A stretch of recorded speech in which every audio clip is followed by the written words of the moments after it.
দুপুর ফ্রেন্ডস।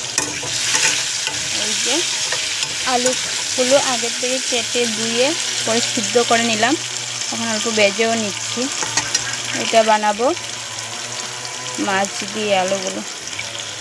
এই যে আলুগুলো ভালো করে ভেজে নিয়েছি, এখন নামিয়ে নিব। আর এটা দিয়ে দেখো, এই যে আলু মাছ দুটাই ভেজে নিয়েছি। এই যে ফোড়নে পেঁয়াজ দিয়ে দিচ্ছি, এখন মশলাগুলো ঢেলে দেবো। এই যে মশলাগুলোই ভালো করে ভেজে চুল দিয়ে দিলাম, মশলাগুলো স্কিপ করে নিচে। এখন ভেজে রাখা মাছগুলো দিয়ে দেবো। হয়ে গিয়েছে আমার মাছের সবজিটা।